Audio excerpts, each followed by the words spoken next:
Then Jesus said to the crowds and to his disciples, The teachers of the law and the Pharisees sit in Moses' seat. So you must be careful to do everything they tell you. But do not do what they do, for they do not practice what they preach.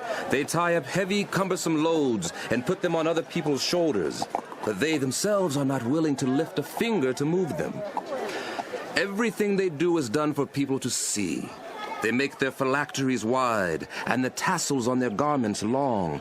They love the place of honor at banquets and the most important seats in the synagogues. They love to be greeted with respect in the marketplaces and to have people call them rabbi.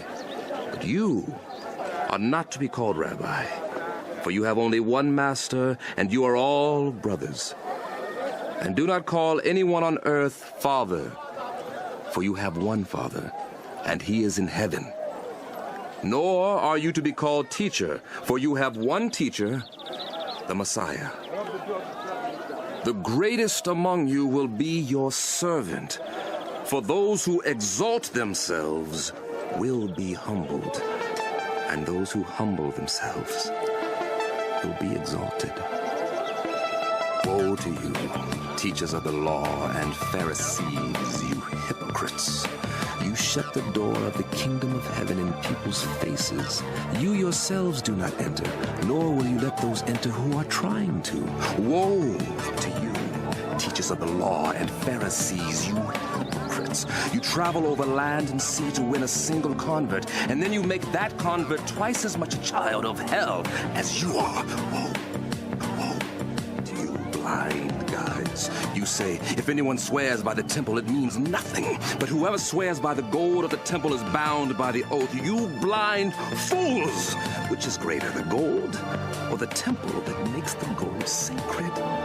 You also say, if anyone swears by the altar, it means nothing. But whoever swears by the gift on the altar is bound by the oath. You blind men!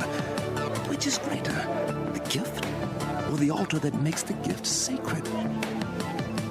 Therefore, anyone who swears by the altar swears by it and by everything on it. And anyone who swears by the temple swears by it and by the one who dwells in it. And anyone who swears by heaven swears by God's throne and by the one who sits on it.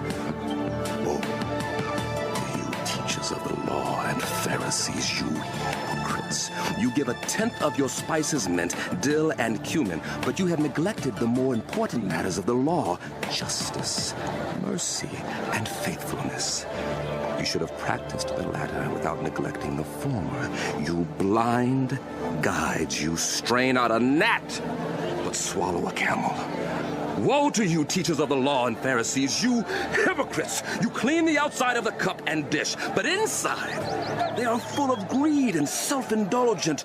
Blind Pharisee, first clean the inside of the cup and dish, and then the outside also will be clean.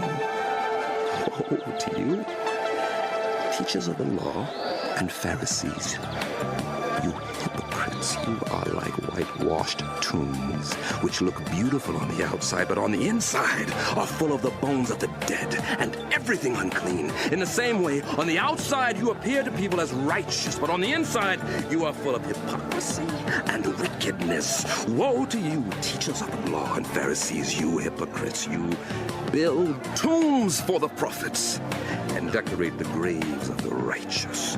And you say, if we had lived in the days of our ancestors, we would not have taken part with them in shedding the blood of the prophets. So you testify against yourselves that you are the descendants of those who murdered the prophets. Fill up, then, the measure of the sin of your ancestors, you snakes, you brood of vipers. How will you escape being condemned to hell? Therefore, I am sending you prophets and sages and teachers. Some of them you will kill and crucify. Others you will flog in your synagogues and pursue from town to town. And so upon you will come all the righteous blood that has been shed on earth, from the blood of righteous Abel to the blood of Zechariah, son of Berechiah, whom you murdered between the temple and the altar. Truly, I tell you, all this will come on this generation. Jerusalem, Jerusalem. Jerusalem, you who kill the prophets and stone those sent to you.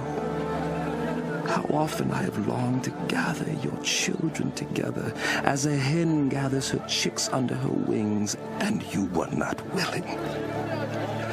Look, your house is left to you desolate. For I tell you, you will not see me again until you say, "Blessed is he who comes in the name of the Lord."